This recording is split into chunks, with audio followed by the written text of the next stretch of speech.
भाई साहब आप हमसे ज्यादा जानकारी नहीं रखते होंगे।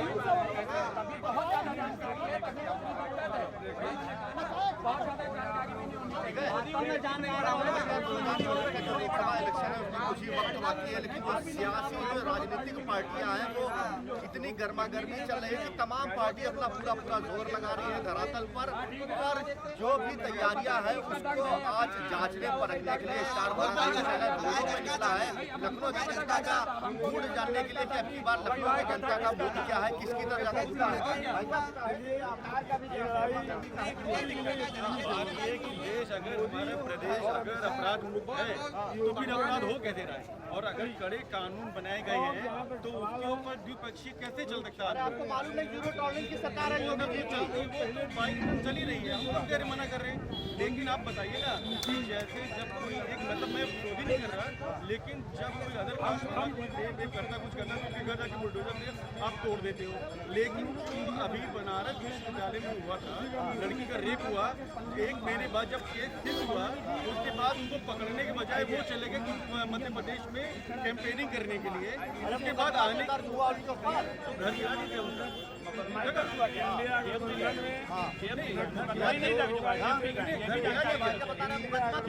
जेल भी चले गए। तो हम भी कह रहे हैं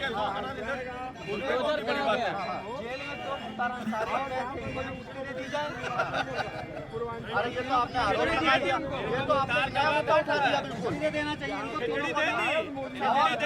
बच्चे मार के गए थे कामत, उनको भी खिचड़ी दे दी जाए। खिचड़ी दे तो दी, खिचड़ी दे दी सरकार ने। कितने भी अपराधी सबको खिचड़ी देंगे, परेशान ना दो। अपराधी थे उनको खिचड़ी दे दी गई, कर्मचारी चले गए। इतने अपराधी थे, भारतीय जनता पार्टी ने खिचड़ी खिला के अपने मिला दी। ये तो आरोप है कि भारतीय जनता पार्टी जितने भी अपराधी थे और बीजेपी में शामिल हो जाए अपराध खत्म, ये आरोप लगा रहे हैं। सही बात। जितनी दुकानें जिनकी बंद हो गई उनको भारतीय जनता पार्टी ने कहीं ना कहीं, क्योंकि भारतीय जनता पार्टी की सरकार है, दलाली बंद है, पेड़ में होना लाजमी है। दूसरी चीज है कि आज जिस प्रकार से सरकार ने जीरो टॉलरेंस की नीति पे काम किया, आज 2017 में कहा गया कि एक बार सरकार आ गई, किसी वजह से आ गई। 2022 में कहा गया सरकार रिपीट नहीं हो रही है और अखिलेश यादव आ गए। जनता ने बता दिया कि उत्तर प्रदेश का भरोसा योगी जी में है और तो दोबारा पूर्ण बहुमत की सरकार दे दी। और ये उस समय भी चीख रहे थे, आज भी चीख रहे हैं, और 2024 का जब 4 जून को रिजल्ट आएगा तब भी आपको यही चीखते नजर आएंगे। इसमें कोई दिक्कत नहीं है, तब ईवीएम का भी नारा लगाएंगे। हाँ, सबसे बड़ा आरोप देखिए, आप लोगों पर आरोप लगता है विपक्ष के ऊपर, अभी अगर हार जाते हैं तो ईवीएम का रोना नहीं लगते। तो अभी एक और चीज ने कह दिया है कि बीबी पैट से मिलान के बगैर नहीं होगा। अच्छी बात है। दूसरी बात जीरो टॉलरेंस की बात मैं करता हूँ। जीरो टॉलरेंस की बात कहीं उत्तर प्रदेश के एक IPS थे अमिताभ ठाकुर,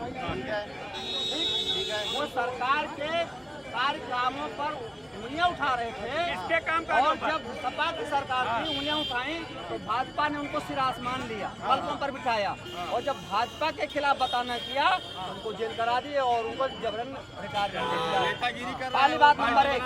नंबर 2, कोई बोल ही नहीं सकता है।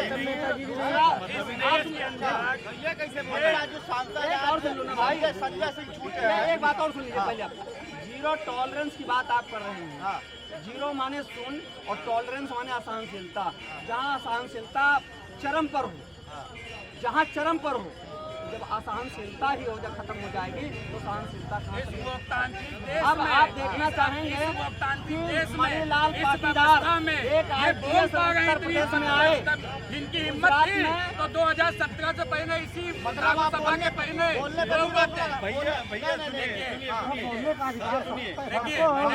मैंने कहा तो लोकतांत्रिक देश है। इन्होंने कहा कि यहाँ पर भाजपा के खिलाफ कोई बोल नहीं सकता, वॉशिंग मशीन है। ये इतनी देर से भाजपा के विरोध में भाजपा की सारी चीजें कह रहे हैं, तो ये बोंग तो पा रहे हैं। लोकतांत्रिक देश में अगर ऐसी होता तो बोंग कहाँ पाते। और मैं इनसे कहता हूँ 2017 से पहले या अखिलेश यादव या किसी भी सपा नेता को उनका विरोध कर पाते, इनकी हैसियत होती है। केजरीवाल भी बोल रहे थे, तो केजरीवाल ने के खिलाफ बोल रहे थे ना वो। नहीं केजरीवाल समझिए हाई कोर्ट ने ये तो बीजेपी के खिलाफ नहीं बोला था भाई साहब, बीजेपी का गुड़ गा रहे थे भाई साहब। हाँ बीजेपी का गुड़ गा, हाँ बीजेपी का गुड़ गा रहे थे, जो उन्होंने कार्य किया है जनता के प्रति वही गुड़ गा रहे थे। देखिए जनता ये बीजेपी सरकार कर रही है, वो गुड़ गा रहे थे, विरोध नहीं किया। सिद्दीक कप्पन और वो सुल्तानपुर का चलाने वाला एक छोटा सा चैनल जिसने रोटी और नमक खाते हुए बच्चों को मिड डे मील का दिखाया था, और सिद्दीक कप्पन ने आवाज उठाई थी, जेल भेज दिया गया साहब। ये है जीरो सहनशीलता। हम आपकी सहनशीलता को खत्म कर देंगे। बात आई है ये सरकार किसकी है? जो आवाज उठाता है उसको भी जेल में डाल देते हैं, जो देता है उसको भी जेल में डाल देते हैं। सरकार है किसकी? आपकी। ये सरकार सिर्फ 3 गुजरातियों की, अरे सिर्फ 3 गुजरातियों की है। 3 गुजराती कौन है? नरेंद्र मोदी, अच्छा, अमित शाह, स्मृति ईरानी। अब वो कहते हैं कि हमने गरीबों को घर घर मकान दे दिया, राशन दिया, ठीक है, बिजली पानी दिया, गैस सिलेंडर दिया। मैं आपसे सवाल पूछूं आपसे, आप पत्रकार हैं, ये कहते हैं कि माने 40 करोड़ वो दे दिया, शौचालय दे दिया पूरे भारतीय जनता को।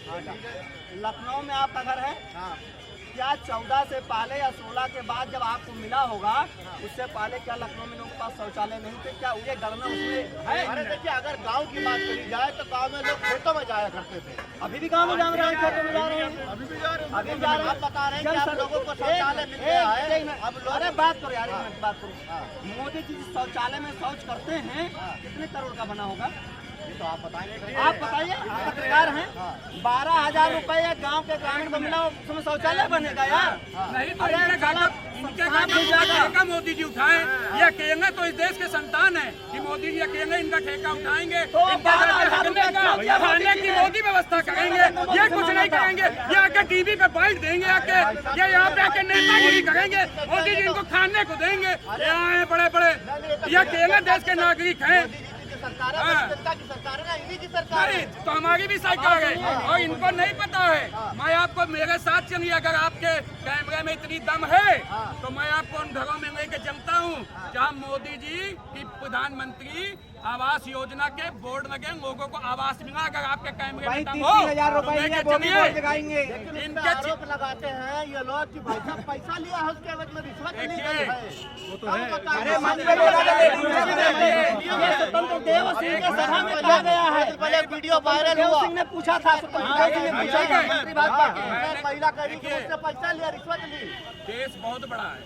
मैं ये नहीं कहता हूँ, मैं ये नहीं कह रहा हूँ कि सब कुछ सही हो गया था, लेकिन पुरानी व्यवस्थाओं को बेहतर करके आज की डेट में किसी के हाथ में पैसा नहीं दिया मोदी जी ने, लोगों के अकाउंट में पैसा दिया है, ना कि कहाँ नहीं दिया। नहीं आया, आपके आएगा भी नहीं। क्या ये इतने बड़े ये नौजवान हैं, इनको भी मोदी से पैसा चाहिए? इनको कमाना खाना खुद नहीं है, ये गुंडे मोदी के 1000 के चक्कर में बैठे। इनको रोजगार चाहिए, यहाँ के नेतागिरी करेंगे। किसको पैसा किसको दिया?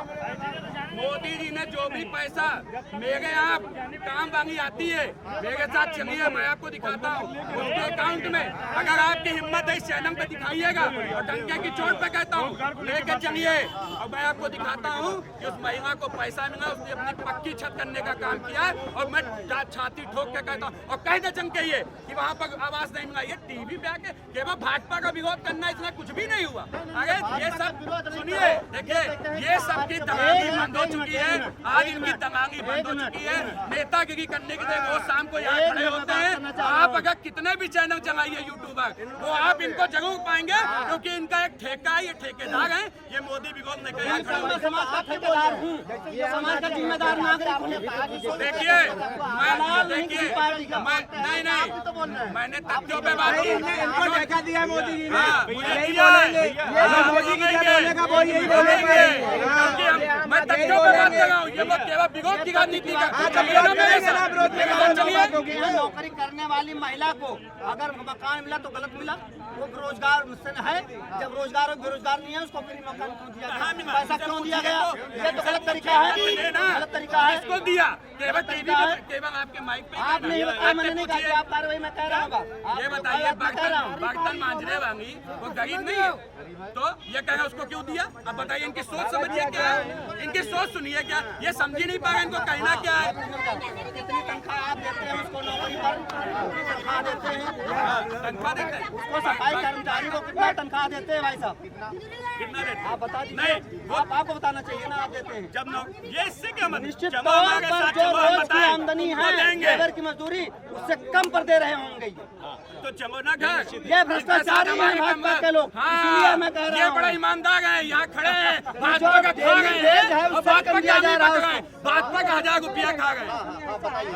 भाजपा ये तभी से जनता नहीं दिखा रही है। हाँ। कांग्रेस थी तभी भी जनता हाँ, सही बात है। वो भी बहुत अच्छी बात है जी। मकान भी बना, हाँ। आवाज भी मिला, हाँ। हर चीज मिला। नौकरी भी मिली। तो यहाँ बेरोजगार बने खड़े हो भैया, जो नौकरी करो बेरोजगार आए थे, बेरोजगार नहीं हो। इनको भी इतना कहना है कि जब से बीजेपी सरकार आई है जितना भी अपराध था भ्रष्टाचार था सब खत्म हो ये गया। कहीं नहीं खत्म है और होता ही है, अपराधी और खत्म, हो रहा है, अभी परेशान है। और हो रहा है। अपराधी मिट्टी में मिल गया। कुछ नहीं, जो अपराधी मट्टी में लोग उससे अपराधी ज्यादा पैदा हो रहे हैं। हाँ, ये बात सही बात। और क्या? अपराधी और पैदा हुए। अपराधी और पैदा हो रहे हैं। जितनी मारे जा रहे उतनी अपराधी पैदा हो जा रहे हैं। अरे बाबा जी करे हमने मिट्टी में मिला अरे कहीं सब मट्टी में मिल जा रहा है, उतने लोग पैदा हो जा रहे हैं। हाँ। जितनी बढ़ा हुआ है ना, उतना किसी सरकार में नहीं बढ़ा था। बहुत अच्छा था। नहीं तो चाची आपको कहे इतनी दिक्कत है हमें समझ में नहीं आता।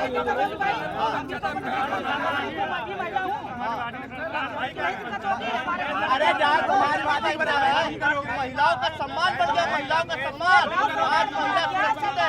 अरे महिला सुरक्षित है, सुरक्षित है महिला। महिला 12 बजे कहाँ नहीं बलात्कार हो रहा, महिला रात में 12 बजे निकल जाए तो सुरक्षित है। ऐसा है कि जो ये सरकार में जितनी भ्रष्टाचार तो किसी सरकार में नहीं। कोई बात नहीं। अच्छा ठीक है, बताइए किस सरकार में भ्रष्टाचार नहीं है बारे में मैं कह रहा हूँ जितनी इसमें था उतनी किसी सरकार में नहीं। और बाकी कौन सी सरकार ऐसी आपके साथ चल रही है जिसमें भ्रष्टाचार नहीं है? बसपा में भी बढ़िया सरकार चलाई, सपा भी चलाई, सब पार्टी हाँ, कांग्रेस भी बढ़िया चलाई। अच्छा मतलब सारी सरकारें अच्छी है, बीजेपी सही नहीं है। तो आपके हिसाब से 2024 में आपकी बार प्रधानमंत्री कौन होना चाहिए? देखा जाएगा जो वोट जाएगा। अगर चोरी नहीं हुई इनकी सरकार नहीं है। अरे मतलब आपको मालूम है चोरी हो जाएगी? अगर चोरी होगी तो सरकार नहीं जाएगी, नहीं चोरी होगी ईमानदारी से होगा तो सरकार की नहीं जाएगी। मैं ये कहना चाहता हूँ कि ठीक है, हमारे देश के प्रधानमंत्री पूरी जनता के लिए कर रहे हैं। हम कहते हैं कि आपको 80 करोड़ लोगों को आप फ्री में खाना दे दो, मतलब आप उनको किसी ना किसी तरीके से रोजगार प्रोवाइड कराओ, वो खुद पैसा ले, खुद कमाए, खुद खर्च करे, इससे आपका भी रेवेन्यू बढ़ेगा। रोजगार की कमी है। 100% है। आप एजुकेशन सिस्टम को अच्छा करो, आप वो भी नहीं कर रहे। आप हेल्थ सिस्टम को अच्छा करो, नहीं कर रहे हो। पूरी जीडीपी का 2% तो आप लगाते हो हेल्थ के अंदर। आप कहोगे कि हमने 5 लाख रुपए दे दिया आयुष्मान योजना के लिए। अगर आप ढंग से देखिए तो आयुष्मान योजना में भी घोटाला हुआ है, ये आपको अच्छे से पता है। लेकिन आप एक बात बताइए, अगर हमारे देश में अगर यही नीति चलती रहेगी तो मुझे नहीं लगता कि आने वाले दिनों में भी और देश की जनता हमारी अपर जाएगी, वो डाउन जाती ही चली जाएगी। मुद्दों पे बात ये केवल अर्थव्यवस्था जब मोदी जी ने कमान संभाली थी तो देश की किस नंबर पे, इनको पता है 10 नंबर पे, 11 पे थी। अगर तुरंत सर्च करो 11 पे थी, आज कितने पे? आज कितने पे? बस इतना बताओ। 5 पे है ना? काम नहीं सुनिए, अरे अब वही बात है, अब वही बात रोजगार की। इन्होंने कहा रोजगार MSME के तहत हो, ODOP के तहत सरकार ने किसी को दूसरे जिले में ना जाना पड़े, ODOP इसी में लागू किया गया कि 1 प्रोडक्ट 1 डिस्ट्रिक्ट लागू किया गया कि लोगों को उसी में रोजगार देने का काम किया गया है। देखिए मैं ये कहना चाहता हूँ एवं एक युवा के तौर से सिर्फ सरकारी नौकरी नहीं होती। आज की डेट में जिस प्रकार से सरकार ने स्किल इंडिया के तहत जिस प्रकार से मुद्रा मोल योजना को दिमाग के मुद्रा योजना से जो लोगों ने अपना रोजगार का सेटअप किया, उससे आज युवा 5-6 लोगों को खुद नौकरी देने का काम करा, वो भी नौकरी है। लेकिन ये लोग पढ़े यहाँ नेतागिरी करेंगे, चाहिए इनको सरकारी नौकरी। इनसे पूछिए इनकी उम्र कितनी है, ये कांग्रेस सरकार में क्या कलेक्टर थे क्या, पूछिएगा इनसे। लेकिन मुझे एक बात बताइए, जब हमारा देश आजाद हुआ था तब हमारी GDP कितनी थी? नहीं बता रहे। मैं आज आपसे आज ही की बात कर रहा हूँ। 10वें पे आई तो क्या पिछली सरकार ने कोई काम नहीं मैं पूछ रहा हूँ अभी भी आप 10 सालों पे 65 साल में हमारी अर्थव्यवस्था 11वें से 5वें पे नहीं आ पाई। हमने सब सुना है। देखिए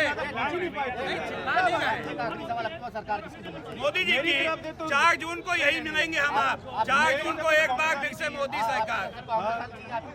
भैया कोई टक्कर में नहीं मोदी जी। 4 जून को 400 पार। अपनी राय बताई। कुछ लोग यहाँ पे मोदी जी के साथ में तो कुछ लोग कह रहे हैं कि एक बार इंडिया गठबंधन की सरकार बनी थी। वीडियो जर्नलिस्ट के साथ मैं विचार बना न्यूज़ लखनऊ।